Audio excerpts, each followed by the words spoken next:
Hey there everyone, welcome back to Utility Sports. Extremely excited to be covering the Los Angeles Clippers today with some potential trades. The Clippers were a team that I think a lot of people were expecting to have a very bad season, especially with Kawhi missing the beginning of the year and a very extended stretch of the early part of the season so far. But as I had predicted before the year, a team with James Harden has a very high floor because of how you can run your offense through him. Norman Powell's been playing at a near all-star level this year. I think a lot of that stems from the creativity of Ty Lue, opening up opportunities to get Norm Powell the ball off of movement. And as Norm Powell said before the year, there's a little bit of addition by subtraction. Losing Paul George to the Philadelphia 76ers, who just seemingly now can't win a game. The Clippers have been playing very, very good basketball. Now, they are still at a talent deficit. I do think that they have some significant flaws in their current existing roster, but I do like their collection of wings when you look at Chris Dunn, Derrick Jones Jr., Terrence Mann, you factor in Kawhi Leonard returning at some point in time. The Clippers have a very good group of wings, but they need to add to that with either some more backcourt help or another body for the front court. So we're going to explore some options for them in this video. I really hope you guys do enjoy the content. So let's jump into it here now with the video preview. First of all, we're going to look at what the Clippers actually have to trade, kind of set the scene for what we're going to see in these 5 trades that I have in this video to help address those Clippers needs. Again, looking at the backcourt, I think upgrading over Kevin Porter Jr. is an absolute must for the Los Angeles Clippers. He has had some better performances as of late, but for the majority of the season, every time I've watched the Clippers play, there is some cartoon-esque style play from Kevin Porter Jr., whether he's throwing lobs off the bottom of the rim or bricking pull-up threes in transition with 21 seconds on the shot clock. The decision making just isn't there for him to be your backup point guard, in my opinion. I also think backup center, with Mo Bamba returning, he has looked solid so far. He's been a positive re-addition back into their lineup with him coming back and making his season debut. Kai Jones is also flashed, but I do think that they could maybe upgrade there still as well. In the backup center position, obviously, with Kawhi factoring to be a long-term power forward / combination with Derrick Jones Jr., I just don't think they're going to look at forwards or wings too much. If one were to become available like Dorian Finney-Smith, maybe they would explore it, but I do think there's other priorities for this Clippers team to improve in other areas, so we're going to look at that in this video. And again, if you guys do enjoy, be sure to leave a like and subscribe to the channel for more content. Let's jump into it with those trade assets now. What you're going to see in this video, first of all, we're going to really focus on the 2 second-round picks that the Clippers have to trade, which are in 2030 and 2031. So for the rebuilding teams that the Clippers are going to be working with here, those second-round picks, first of all, you're getting 2 of them in these deals, which makes it, again, more valuable, obviously, than just getting 1 second-round pick. And if you go down to that last point here on the graphic, the targets in this video are going to be players that I just do not expect to net a first-round pick in an open trade market. So with that in mind, the Clippers, even though their packages are not going to be great in this video, that's very, very plain and simple, getting 2 second-round picks for players who are either on expiring deals or do not factor to be long-term pieces for rebuilding teams, that is where the value lies for some of these rebuilding teams. There also might be some young players to add to deals. As you guys know, these are frameworks that you'll see in today's video. It's not the final, fully harped out deal. So if you want to add in a Cam Christie into a deal who only makes $1.1 million, that is something that, these teams could finagle on and then ultimately figure out if it makes sense for the Clippers to find a meaningful upgrade to their backup unit. Again, guard or center specifically. Kobe Brown will be in a deal today. Bones Highland you'll see in a deal. His salary getting traded by the Clippers is actually pretty important. We'll talk about that when we get to that part of the video. And then remember, they have PJ Tucker, who has not even played for them this year. He is matching salary for them at a little bit over $11.5 million this season.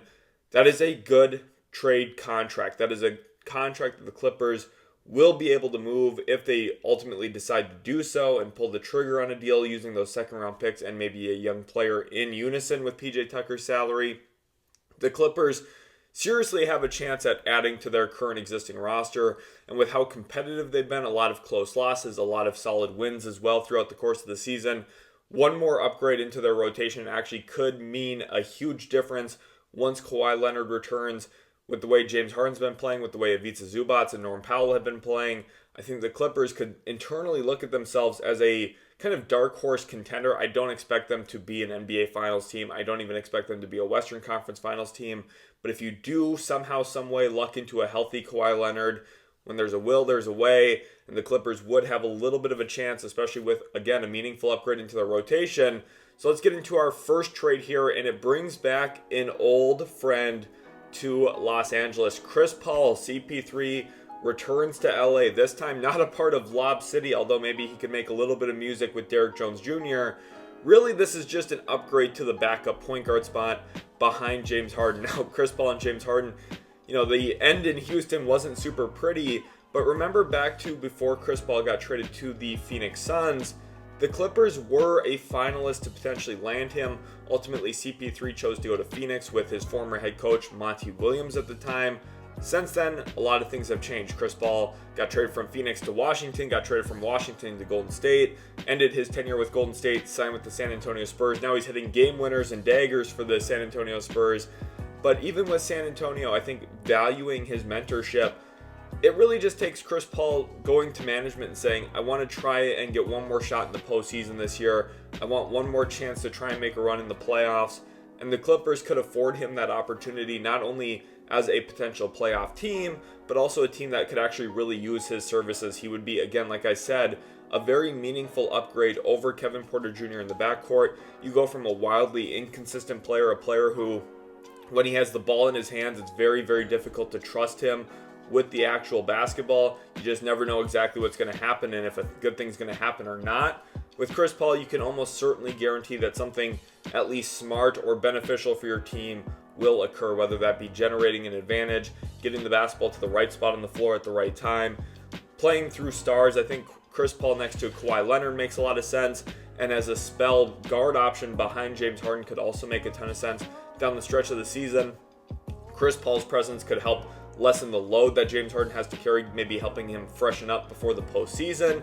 And it could also give them another ball handling option in the event that Chris Paul and James Harden do share the court together. Obviously, both of them can shoot the ball. James Harden's second all-time in three-pointers made. Now, he doesn't do a lot of that off the catch, but we've seen Chris Paul and James Harden work in harmony together. There's enough creativity, enough nuance between these two to make it work if they do share the court together. I think it would be a better pairing than what we've seen, obviously, in the past with Harden and Westbrook themselves. It's funny that we've seen some reunion tours for Harden with some of these guys along the way, but I do think a Chris Paul reunion to LA does make some sense. For the Spurs, you're getting an expiring salary, so you're trading one expiring salary out for another. You get those 2 second-round picks, the one in 2030 and the one in 2031, like we've talked about. And for San Antonio, a team that's been hoarding long-term draft picks, adding 2 more to the cabinet. First of all, the Spurs really don't need to make this kind of trade. But again, when you're looking at GM player-agent relations, helping out a guy like Chris Paul, who is such an established veteran star in this league, obviously not a star at this point in time, but helping him out get to a spot to maybe push for one more playoff opportunity, I do think would go a long way just from kind of a PR standpoint with agents. So the Spurs don't rule them out to possibly trade Chris Paul if something like this does materialize. Again, do I think the Spurs are getting better making this trade? No, but this doesn't really factor that in. This is more so, hey, we're trading an expiring veteran to help him out, and we get a little bit of return here with 2 second-round picks. And maybe that 2031 second rounder could be pretty good depending on where the Clippers find themselves in 5 or 6 years. Moving on to trade number 2, and this one centers between the LA Clippers and the Washington Wizards, and it's for newly acquired big man Jonas Valanciunas, who just recently signed with the Washington Wizards. And bringing Valanciunas to the Clippers, I do think makes a good deal of sense. I'm not a huge Jonas Valanciunas believer. I'm not a huge fan of his game, but I do think in the Western Conference, specifically with the amount of size and strength you have to deal with on a night-to-night basis, especially come playoff time for matchup sake, getting one more big, strong, physical body as your backup center could go a long way in upgrading this team, especially around James Harden. We know how ball dominant he can be, especially in the pick and roll. And I think one thing that would make the Jonas Valanciunas pairing with James Harden specifically good, Valanciunas is a very slow roller, and what I mean by that is when he screens and rolls, it takes him a while to get to the basket. He's not one of those springy big man who is going to explode toward the rim, catch above the rim, and finish. And even though we've seen in the past James Harden work very, very well with those types of bigs, you think about specifically Clint Capella in Houston as a great example of that. While he doesn't have that element to his game, what we've really seen in recent years for James Harden has been an evolution of how he passes out of the pick and roll. Think about Joel Embiid in the short roll specifically. That's the most dominant version of a big man we've ever seen next to James Harden. But this year with the Clippers and over the last year, Zubac and Harden have formed a very good pick and roll chemistry together, and a lot of that has to do with Zubac being more of a short roller, kind of occupying the pocket, playing in the middle of the court, and then Harden fitting in nice, well-timed bounce passes to him to get to that little 8 to 12 foot float shot that Zubac has become automatic in. Valanciunas could be that same kind of big man, obviously worse than Zubac, not the same caliber of player, but given his contract length and how cheap he is, this is a realistic target for the Clippers to go out and get, because one, no team's going to give up a first round pick for Jonas Valanciunas. Secondly, I don't think Jonas Valanciunas is a quality starter in a playoff setting, but do I think he can give you 15 minutes a game off the bench, maybe 20 if Zubac gets into foul trouble sometimes? 100%, I do think that could be the real role we see Jonas Valanciunas start to thrive in, and I think playing alongside James Harden, the pick and roll chemistry here could be pretty good. It also gives the Clippers another guy they can play out of in the post a little bit more. They've been doing that a decent amount this year with Zubac catching down low on the block. They could probably use Valanciunas in that way as well. For the Wizards here, it's pretty point blank and simple. You're getting 2 second-round picks for a guy you literally just signed using cap space. There is zero reason to not consider trading him. I think this also opens up the opportunity for Washington to explore playing Alex Sarr at the center position more, which I really do think long-term would be their cheat code for the offensive end of the floor. Alex Sarr at center, stretching the floor, pushing the ball in transition, spacing out teams. That's really, I think, the long-term direction the Wizards should go in. Now, are the Wizards rushed to trade Jonas Valanciunas? No. So ultimately, maybe the Wizards could play hardball here, try and get Cam Christie in this deal, maybe try and get Kobe Brown in this deal, maybe Bones Highland even if the Wizards like him. You have to think about the relationship here between front offices as well. The Wizards front office predominantly came over from LA. So think about Michael Winger, former Clippers GM, now president of basketball operations for Washington. There are existing relationships here that I do think could help smooth a deal out and get a deal done in one way or another. So I think this is a very realistic option to consider this upcoming trade deadline, and one that I do think would meaningfully help the Clippers in matchups with Minnesota, matchups with Denver specifically. Adding another big body to throw at OKC wouldn't hurt either. Kind of exerting a little bit more size and strength against the Thunder, I think could be pretty beneficial. Obviously, when Hartenstein's out of the game, being able to pivot from Zubac to Valanciunas might be a pretty positive long-term move for the Clippers over the next couple of seasons. Trade number 3, this one now factors with the Toronto Raptors. Valanciunas, obviously a former Raptor, but now we're talking about a current Raptor big man, and that is Kelly Olynyk, who the Raptors traded, yes, a first-round pick for last year at the trade deadline. And I talked about Olynyk in my Lakers trades video as well, and I had a very great comment ask, why would the Raptors trade him given the fact that they just gave up a first-round pick for him last year? And that's a great question. First of all, the first-round pick that they gave up for Kelly Olynyk was in the very back end of the first round. So I do think, yes, even though they did put an investment in there for Kelly Olynyk, trading him now is not really a big sin or a big problem. It's almost like trading down in the back end of the first round anyway. If your team in the back end of the first round traded out of the first round for 2 second-round picks, you would think, oh, well, they just didn't have anybody at that spot. They're moving down, prioritizing other flexibility. That's exactly what I see here for the Raptors. Yes, they're giving up on Kelly Olynyk, but given how bad the Raptors have been this year in terms of win-loss, they don't need a Kelly Olynyk player who's into his early, kind of almost mid-30s at this point in time. Trading him to a team with playoff aspirations, playoff hopes like the Clippers, I do think makes sense for them, especially given the fact that they're getting 2 second-round picks. They're getting a young-ish player in Bones Highland, someone who does have three-point shooting range. Could be a long-term interesting fit. Now, Bones Highland has really struggled since, first of all, his end of tenure in Denver, and then also how things kind of started and now have ultimately ended in Los Angeles as well. Is Bones Highland a real rotation player in the NBA? Probably not, but it gives the Raptors an opportunity down the stretch of the season to at least see what they maybe have in him, give him some real minutes and see if maybe he can click next to a Scotty Barnes, next to the Raptors' core infrastructure of players. Remember, Toronto also has Bruce Brown to potentially trade, so we could see Toronto kind of reshaping their roster again this trade deadline. They've been very active over the last few, and I think trading for Bones Highland could be at least a small opportunity that the Raptors could afford to give him. PJ Tucker again in here for salary. Listen, this isn't a great deal for Toronto, but getting 2 future second-round picks, again, opens up more flexibility. Ultimately, it's saying, hey, we shouldn't have traded for Olynyk last year probably, especially since our team isn't very good. So we get 2 second-round picks for a guy in his 30s. And the Clippers get a player with a little bit of team control here, a second year on that contract.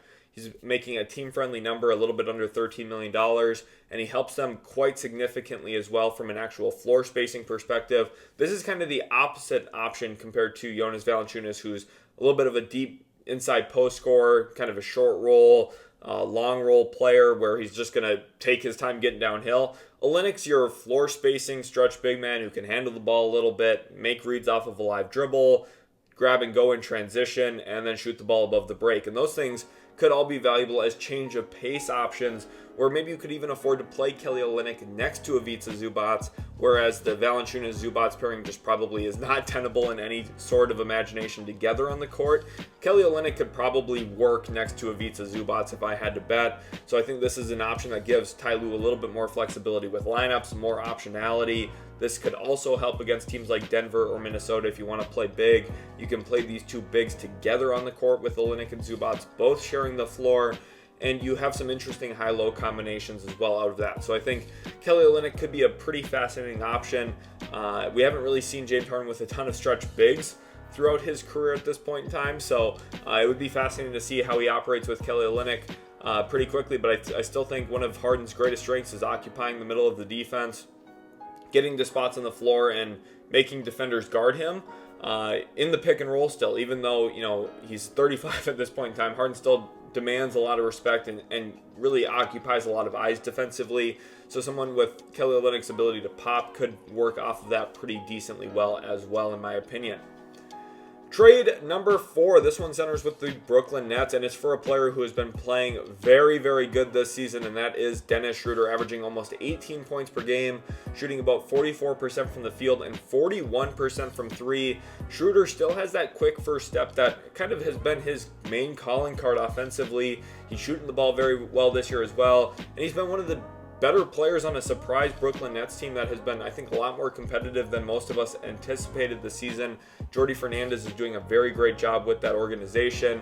I do think Jordi Fernandez is the right hire for them. Long term, he's going to be a very good head coach in this league, I think, especially with the early returns of what we're seeing for a team that I think is at a talent deficit in the NBA. Brooklyn just not as much talent as other teams, and they're getting even less talented here, but this is in the name of tanking. They do get a young player, former first-round pick Kobe Brown in this deal, could really garner some real minutes in Brooklyn. Trendon Watford has played a couple games this year, has been a standout for Brooklyn. He was another example of a talent grab, former second-round pick Trendon Watford out of LSU. And he's been, I think, a real win for the Nets organization. I think Kobe Brown could maybe be that kind of project here too for Brooklyn, where they give him an opportunity, give him a real chance. Maybe he could stick out in a big way. They get those 2 second-round picks. The reason Kobe Brown's in this deal, even though the Clippers probably wouldn't want to trade him, for how well Dennis Schroeder's been playing, he's been the best player we've talked about in this video. He's been playing very, very good basketball in the year 2024. This is a significant upgrade for the Clippers. This is a real sixth-man type candidate for them. That's been one of the big, I think, harms of having Norm Powell playing so well in the starting lineup. When either Harden or Norm Powell go to the bench, it just feels like their bench unit just doesn't have enough juice, doesn't have enough legs to actually carry an offense. And a lot of that, again, stems from the unpredictability of Kevin Porter Jr. What is he going to give you on a night-to-night basis? I think acquiring Dennis Schroeder really solidifies your backcourt, really cements what you're going to have from a night-to-night basis. Think about the 3 guard combinations between Dennis Schroeder, James Harden, and Norm Powell. I think you have enough ball handling, enough shot making, enough shooting off the catch. You can have a lot of different kind of lineup constructions with that when you especially factor in Terrence Mann as well. I think the Clippers are a team that if they get Kawhi Leonard back and they're able to pull off a trade like this, get Dennis Schroeder, this is the type of move that could really significantly move the needle for the Clippers come playoff time. going from having a bad backup point guard to one of the best backup point guards in the NBA is a significant shift for a team, and I think especially for the Clippers, who just need, every time you watch them, whenever James Harden goes to the bench, whenever Norm Powell goes to the bench, just feels like there's just not enough juice in their offense. They need a little bit more electricity, and I think Dennis Schroeder, with his first step still, the ability to get to the rim consistently, play out a pick and roll, and one thing I've really loved about Schroeder this year as well, he's really evolved as a screener, as a small-to-small screener. I think that's something he could also bring for the Clippers, whether it be screening off the ball for Norm Powell, screening on the ball for James Harden to force certain mismatches and switches. There's a lot of benefits that I think Dennis Schroeder could bring both on and off the basketball for the Clippers this season, and I'd be extremely excited to see how it panned out if this trade does materialize. Again, Brooklyn gets a young player, a couple second-round picks for an expiring contract who probably will not be a long-term piece for the Nets. Maybe he will be. Moving on to trade number 5 now. This one is with the Atlanta Hawks. This is our 5th and final trade. And it's for a player who I think has really popped this year for Atlanta, but doesn't play a ton for them. His most minutes in a game this year has been 27 minutes, but other than that, pretty much every other game has been below 20 minutes. This is the exact type of player that I do think could fit very well within the Clippers system, both offensively and defensively. Larry Nance has, I think, some unique switch skills when it comes to defending on the perimeter and in the interior. He's obviously an extremely athletic big man who is very adept as a dribble handoff guy, can also roll to the basket extremely quickly. Kind of the opposite of Jonas Valanciunas in a lot of ways as a roller. A lot more athletic based, obviously. Someone who maybe has a little bit less below the rim touch, but is just a significantly better athlete, especially at this point in time, than Jonas Valanciunas. And on an expiring contract, Atlanta obviously got him in the DeJounte Murray trade for salary purposes. I could see them rerouting him here to pick up extra assets. If you remember, Atlanta still owes multiple first-round picks to the San Antonio Spurs, so recouping some draft picks here I think could be a long-term benefit for Atlanta. You could argue here again, okay, well, does another young player have to be in this deal? Maybe Cam Christie has to be in this deal. Maybe Kobe Brown has to be in this deal. Again, these are frameworks, so you could talk that through. That's a discussion point these two teams would have. But from an actual legitimate standpoint of Atlanta's not a real playoff contender, in my opinion, not a team that's going to make a push in the postseason in the Eastern Conference, they could afford to trade an expiring contract out the door. He's in that same salary threshold, similar to PJ Tucker. The Clippers actually save a little bit of money against the tax here as well, which is important to note. And they get a player who, again, could play in lineups next to Ivica Zubac, but also could maybe operate as a small ball-ish 5. You could get some really fast play styles on the court with Norm Powell. If you have Kawhi Leonard playing the 4, you have enough switchability. You have a unique size and length. Derrick Jones Jr. obviously extremely athletic too. The Clippers, I think, getting more athleticism here, a little bit more vertical pop does make some sense. Those are things Jonas Valanciunas, Kelly Olynyk just don't give you. Chris Paul, who we talked about, he doesn't give you that either. This is your vertical pop option if you're the Clippers, getting a little bit more athleticism. Maybe you want to put an actual lob threat next to James Harden. Larry Nance Jr. could be that for you, and this type of deal I think does make some sense for LA to explore. Again, Atlanta, you could argue maybe they need a young player in this deal.